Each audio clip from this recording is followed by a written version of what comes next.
بسم اللہ الرحمن الرحیم۔ دنیا بھر کے مسلمان فلسطین سے محبت کیوں کرتے ہیں؟ فلسطین کو اسلامی تاریخ میں کیا مقام حاصل ہے؟ اس مقدس سرزمین کے بارے میں آج آپ کو کچھ ایسی معلومات فراہم کی جائیں گی جو یقیناً آپ کے علم میں اضافہ کریں گی۔ فلسطین انبیاء کا مسکن اور سرزمین رہی ہے۔ حضرت ابراہیم علیہ السلام نے فلسطین کی طرف ہجرت فرمائی۔ اللہ تعالیٰ نے حضرت لوط علیہ السلام کو اس عذاب سے نجات دی جو ان کی قوم پر اسی جگہ یعنی فلسطین میں نازل ہوا تھا۔ حضرت داؤد علیہ السلام نے اسی سرزمین پر سکونت اختیار کی اور یہیں اپنا ایک محراب بھی تعمیر کروایا۔ حضرت سلیمان علیہ السلام اسی ملک میں بیٹھ کر ساری دنیا پر حکومت فرمایا کرتے تھے۔ چیونٹی کا وہ مشہور قصہ جس میں ایک چیونٹی نے اپنی باقی ساتھیوں سے کہا تھا، اے چیونٹیوں اپنے بلوں میں گھس جاؤ، یہیں اس ملک میں واقع اسلان شہر کی ایک وادی میں پیش آیا تھا جس کا نام بعد میں وادی نمل یعنی چیونٹیوں کی وادی رکھ دیا گیا۔ حضرت زکریا علیہ السلام کا محراب بھی اسی شہر میں ہے۔ حضرت موسیٰ علیہ السلام نے اسی ملک کے بارے میں اپنے ساتھیوں سے کہا تھا کہ اس مقدس شہر میں داخل ہو جاؤ۔ انہوں نے اس شہر کو مقدس اس شہر کے شرک سے پاک ہونے اور انبیاء کا مسکن ہونے کی وجہ سے کہا تھا۔ اس شہر میں کئی معجزات ہوئے جن میں ایک کنواری بی بی مریم کے وطن سے حضرت عیسیٰ علیہ السلام کی ولادت کا بھی ایک معجزہ ہے۔ حضرت عیسیٰ علیہ السلام کو جب ان کی قوم نے قتل کرنا چاہا تو اللہ تعالیٰ نے انہیں اسی شہر سے آسمان پر اٹھا لیا تھا۔ ولادت کے بعد جب عورت اپنی جسمانی کمزوری کی انتہا پر ہوتی ہے، ایسی حالت میں بی بی مریم کا کھجور کے تنے کو ہلا دینا بھی ایک معجزہ ہے جو فلسطین میں ہی پیش آیا۔ قیامت کی ایک اور علامت میں سے حضرت عیسیٰ علیہ السلام کا اسی سرزمین پر واپس تشریف لانا اسی شہر کے مقام سفید مینار کے پاس ہوگا۔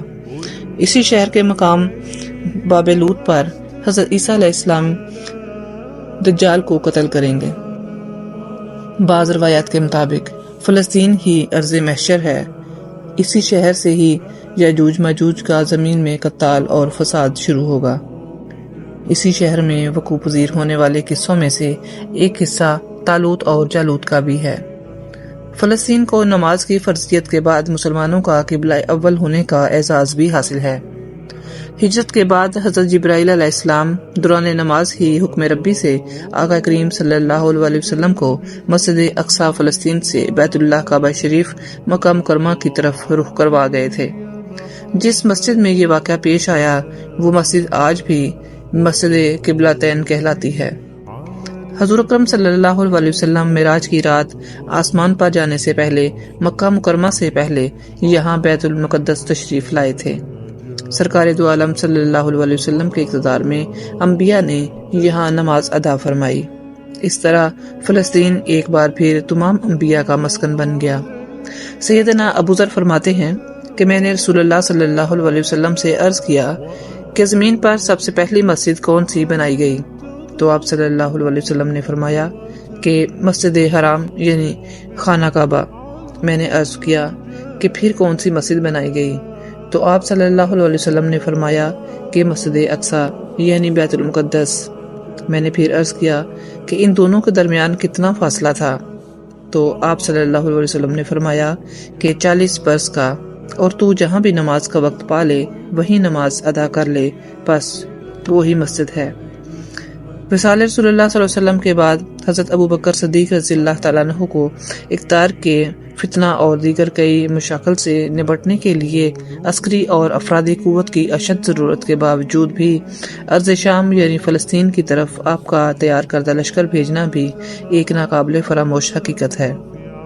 اسلام کے سنہری دور یعنی دور فاروقی میں دنیا بھر کی فتوحات کو چھوڑ کر محض فلسطین کی فتح کے لیے خود سیدنا عمر رضی اللہ تعالیٰ عنہ کا چل کر آنا اور یہاں پر نماز ادا کرنا اس شہر کی عظمت کو اجاگر کرتا ہے۔ دوسری بار معراج کی رات بروز جمعہ 27 رجب 583 ہجری کو سلطان صلاح الدین ایوبی کے ہاتھوں اس شہر کا دوبارہ فتح ہونا بھی ایک نشانی ہے۔ بیت المقدس کا نام قدس قرآن مجید سے پہلے تک ہوا کرتا تھا۔ قرآن نازل ہوا تو اس کا نام مسجد اقصی رکھا گیا۔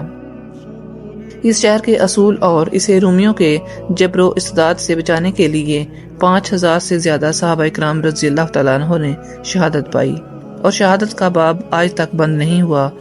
سلسلہ ابھی تک جاری ہے۔